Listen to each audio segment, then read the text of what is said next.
కొట్టాలి, కొడితే కొట్టాలి, కుంభస్థలం బద్దలయ్యేలాగా. ఎస్, తాజాగా తమిళనాడు రాజకీయ ముఖ చిత్రంలో కనీవిని ఎరగని స్థాయిలో టీవీకే తలపతి విజయ్ కొట్టిన తాజా దెబ్బకు మైండ్ బ్లాక్ అవ్వడమే కాదు, దేశవ్యాప్త రాజకీయాల్లో అనూహ్యమైన పరిణామాలకు నాంది పలుకుతోంది.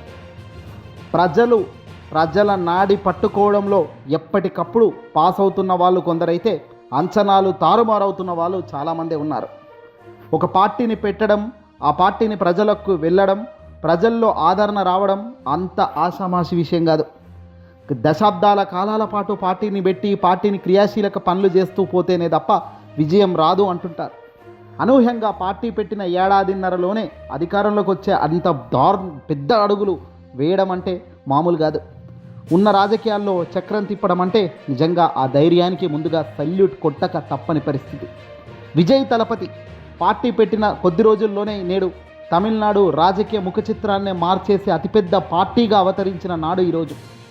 ఎస్, తమిళనాడులో మళ్ళీ డిఎంకే ప్రభుత్వాన్ని ఏర్పాటు చేస్తుందని చాలా ఎగ్జిట్ పోల్స్ అంచనా వేసినప్పటికీ ఉదయం 10 గంటలకు ఈరోజు కౌంటింగ్ ట్రెండ్స్ ప్రకారం పూర్తిగా టీవీకే అతిపెద్ద పార్టీగా అవతరించేసింది. మ్యాజిక్ ఫిగర్కి దగ్గరగా విజయ్ పార్టీ దూసుకుపోతుంటే చెమటలు పడుతూ ప్రత్యర్థులు విసిగిపోతున్నారు. అనూహ్యంగా డిఎంకే మూడో స్థానానికి పడిపోగా అన్నా డిఎంకే మాత్రం 2వ స్థానంలో నిలుస్తూ ముందుకు పోతోంది. మొదట చెప్పినట్టు Axis My India survey TVK Vijay తలపతికి 98 నుంచి 120 సీట్లు మధ్యలో ఖచ్చితంగా వస్తాయని పక్కా ప్లాన్తో అంచనా వేసింది. ఈ మ్యాజిక్ ఫిగర్ 118కి దగ్గరగా విజయ్ పార్టీ దూసుకుపోతుంది. ప్రస్తుతం విజయ్ ఒంటరిగా పోరాడటం ధైర్యానికి నిదర్శనం. చాలామంది రాజకీయ నాయకులు వస్తుంటారు, పెడుతుంటారు, పార్టీలు ఇతరుల పార్టీలతో కలుపుతుంటారు. మెగాస్టార్ చిరంజీవి గతంలో చేసిందదే. తాజాగా పవన్ కళ్యాణ్ పార్టీ పెట్టి 15-16 సంవత్సరాలైనా ఒంటరిగా ఎమ్మెల్యేగా కూడా గెలిచే పరిస్థితి లేదు. పైగా చివరకు చంద్రబాబు పొత్తుకు పోయి చంద్రబాబుతో జతగట్టి ఈరోజు అదృష్టవశాత్తు డిప్యూటీ సీఎం హోదాలో తాను నిలబడుకుంటున్నారు. రాజకీయం అంటే మనం కావాల్సింది కాదు, అనుకోకుండా మన స్ట్రాటజీస్ ప్రకారం ఆ దేవుడిచ్చే గొప్ప వరం, మనం రాణించే శక్తి మనలో ఉన్నప్పుడు విజయం వస్తుంది. పార్టీ పెట్టిన కొద్ది రోజుల్లోనే ఈరోజు టీవీకే సంచలనం రేపుతూ ముందుకెళ్లడం అంటే తమిళ రాజకీయాల్లో పాత తరం పార్టీ నేతలు వెనక్కి నెట్టి కొత్త తరమైన విజయ్ టీవీకే ఒక కొత్త శకనానికి నాంది పలికారన్నది క్లియర్ కట్గా తెలుస్తోంది. గతంలో విజయ్కి ఇదే పవన్ కళ్యాణ్, ఆంధ్రప్రదేశ్ డిప్యూటీ సీఎంగా ఉన్న పవన్ కళ్యాణ్ సలహాలు ఇచ్చాడు, రాజకీయ వ్యూహాలను పోల్చారు. పవన్ కళ్యాణ్ పొత్తుల ద్వారా 100% స్ట్రైక్ రేట్ సాధించాడట. అది కూటమి వల్ల వచ్చిన విజయమట. కానీ విజయ్ పాతుకుపోయిన బలమైన పార్టీలను ఎదిరించి ఒంటరిగా పోరాడి సాధించిన ఈ ఫలితం పవన్ కళ్యాణ్ సాధించిన విజయం కంటే 1000 రెట్లు గొప్పదనేది క్లియర్గా తెలుస్తోంది. పొత్తులకు పోయి గెలిచేవాడు దమ్మున్నవాడు కాదు, దమ్ము లేకే కదా ఇంకోటి చేయబట్టుకుంటాం. మరి ఏ చేయబట్టుకున్నోడి ధైర్యం ఏమిటి? ఈరోజు ఆంధ్రప్రదేశ్ వైఎస్ఆర్సీపీ పార్టీ అధినేత జగన్మోహన్ రెడ్డి గారు ఏ చెయ్యి పట్టుకోలేదు మొదటి నుంచి. తాను ఒంటరి సిద్ధాంతం, తాను ఒంటరిగా ప్రజలకు చేసే మంచి, తాను నిజాయితీని నిరూపించుకుంటూ ఎన్నికల్లోకి వెళ్ళాడే తప్ప పక్క పార్టీ వాడిని చూసి ఓటేయండి, వీని చూసి ఓటేయండి అనే పొత్తుల వ్యాపారం జగన్కు రాదు, చేయడు. అదే తరహాలో జగన్మోహన్ రెడ్డి గారి తరహాలోనే విజయ్ ఒంటరిగానే పోరాటం చేశారు. ఓట్లు చీలకుండా అందరం కలిసికట్టుగా ప్రయాణం చేద్దామన్న ఒత్తిడి వచ్చినప్పటికీ అటువంటి ప్రసక్తే లేదని కుండబద్దలు కొడుతూ తనదైన మార్క్ రాజకీయంతో ఒంటరిగా వెళ్ళాడు. గతంలో చాలామంది సలహాలు ఇచ్చారట ఇదే విజయ్ టీవీకేకి. పవన్ కళ్యాణ్ లాంటి వాళ్ళు కూడా మీరు అన్నా డిఎంకేతో పొట్టు పెట్టుకోవాలని, ఉప ముఖ్యమంత్రి పదవి పొందవచ్చునని సలహాలు ఇచ్చారట. కానీ విజయ్ దానికి ఒప్పుకోలేదు. నీ మాదిరిగా డిప్యూటీ సీఎం హోదాలోనే కూర్చోవడం కాదు, ప్రజలకు మంచి చేయాలంటే బహుశా గెలిచినా ఓడినా ఒంటరిగానే గెలుస్తాను అంటూ తాను బరిలోకి దిగారు. ఎలాంటి పొత్తులు లేకుండా తన ఎజెండాపై మరియు ప్రజలపై ఉన్న నమ్మకంతో ఆయన ముందుకెళ్లడం ఇదిగో ఇలాంటి విజయానికి నాంది పలకడానికి మేజర్ రోల్ పోషించడం అవుతుంది. రాజకీయాల్లో ఎప్పుడు ఏం జరుగుతుందో చెప్పడం గొప్ప విషయం కాదు, ప్రజల నాడి తెలుసుకోవడంలో, ప్రజలకు ఏం కావాలో, ఎక్కడ ప్రజలు కోల్పోతున్నారో తెలుసుకోవడంలోనే ఉంటుంది అసలు చిక్కుముడి.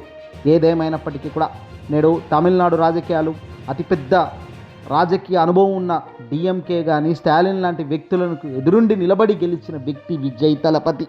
సినిమాల్లో గెలిచినట్టుగానే నిజ జీవితంలో గెలవడం అంటే ఆషామాషి విషయం కాదు. సినిమాల్లో ఒక గంట సేపట్లోనే మనం ముఖ్యమంత్రి కావచ్చు, పేదవారి నుంచి ముఖ్యమంత్రిగా అయ్యేంత పరిస్థితి కూడా సినిమాలో చూపిస్తారు. నిజ జీవితంలో సీఎం అవ్వాలంటే అంత ఆషామాషి విషయం కాదు. పటిష్టమైన పార్టీ సిద్ధాంతం, గ్రౌండ్ లెవెల్ వర్క్లో కూడా పటిష్టంగా పార్టీ నిర్మాణం నుంచి మొదలుకొని చివరి స్థాయి దాకా, పై స్థాయి దాకా, హైకమాండ్ స్థాయి దాకా పార్టీ అంత బలంగా ఉండగలిగేటప్పుడు, అందరూ సమన్వయకర్తలు అందరూ కూడా క్రమశిక్షణగా పనిచేసినప్పుడు విజయాలు కట్టలు తెంచుకొని వస్తాయి.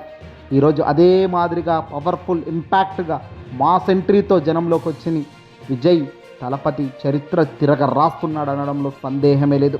ఎంతోమంది రాజకీయాల్లో ఉన్న వాళ్ళకు ఇది ఒక పెద్ద పాఠం లాంటిది అనేది మర్చిపోకూడదు. గతంలో జగన్మోహన్ రెడ్డి గారు జనంలోంచి వచ్చారు. తండ్రి మరణానంతరం జరిగిన పరిణామాలను ఎరిసి ఆయన్ను ముఖ్యమంత్రి స్థాయి వైపు అడుగులు వేయించింది. నేడు అభిమానుల గుండెల్లో నుంచి హీరో మాదిరిగా విజయ్ బయటకు వచ్చాడు. ఇద్దరి లక్ష్యం ఒక్కటే, ఇద్దరి గమ్యం ఒక్కటే, అది జన విజయం. జగన్ పాదయాత్ర చేస్తూ ముందుకెళ్తే విజయ్ ఏకంగా విక్రబండి సభ విజువల్స్ మిక్స్ చేస్తూ లైన్ దాటి అడుగులు వేశారు. కూటములు లేవు, పొత్తులు లేవు, నమ్ముకున్నది కేవలం ప్రజల్నే. జగన్ కూడా ఇదే మాదిరిగా సీఎం మాదిరిగా తాను చూపిన సింహం రూట్లోనే విజయ్ అడుగులు వేశారు. ఇద్దరూ ఒంటరిగా పోరాడుతున్న ఫోటోలను అద్భుతంగా ఈరోజు సోషల్ మీడియాలో చాలామంది షేర్లు చేస్తుంటే నిజంగా ఇది కదా కావాల్సింది, ఇది కదా ఉండాల్సింది. యువత గర్జిస్తే విజయం ఖాయం. అప్పుడు జేపీలో, ఆంధ్రప్రదేశ్లో జగన్, ఇప్పుడు తమిళనాడులో తలపతి విజయ్. యువతలో ఇద్దరు నాయకులు మమేకమైన అద్భుతమైన అంశం, అద్భుతమైన దృశ్యం. ఒకప్పుడు జగన్ చెప్పాడంటే చేస్తాడ్రా భయ్ అనే నమ్మకం. ఈరోజు చేస్తానని నిరూపించుకోవడానికి వస్తున్నాను అంటూ విజయ్. అప్పుడు నేనున్నానని, ఇప్పుడు నేను వస్తున్నానని.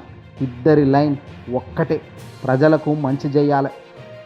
కుప్పకూలిపోతున్న రాజకీయ వారసత్వాలు, రాజకీయ పిచ్చివేషాలను అణగదొక్కి కొత్త రాజకీయ ఉత్సాహం రేపడంలో అటు జగన్, ఇటు విజయ్ అద్దిరిపోయేలా ముందుకెళ్తున్నారు. రాజకీయ వారసత్వం కాదు, ప్రజా బలమే ప్రాణం, ప్రజల ఊపిరే రాజకీయాల్లో ఒక నడవెడకిడుకు ఉండాల్సిన బలం.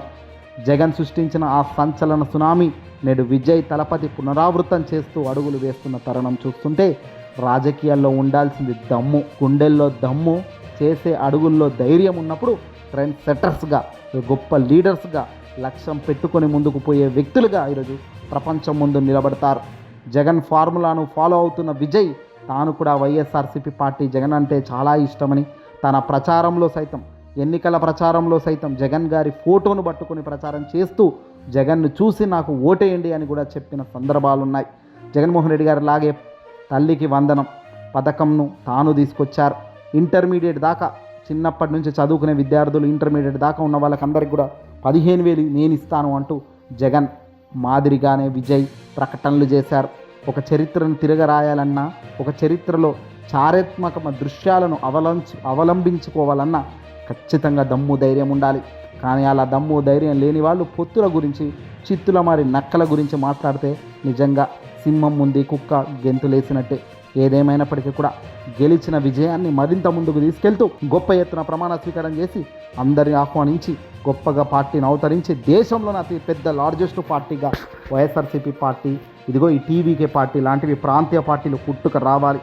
ఎవరి చేతిలోనే మన ప్రాంతీయ పార్టీలు హస్తగతం కాకుండా ప్రాంతీయ పార్టీలన్నీ బలంగా, శక్తివంతంగా తయారై దేశాన్ని నడిపించే శక్తి ప్రాంతీయ పార్టీలకు కూడా ఉండాల్సిన పరిస్థితి ఉంటుందని ఈ వీడియో ద్వారా మేము ఖచ్చితంగా చెబుతున్నాం.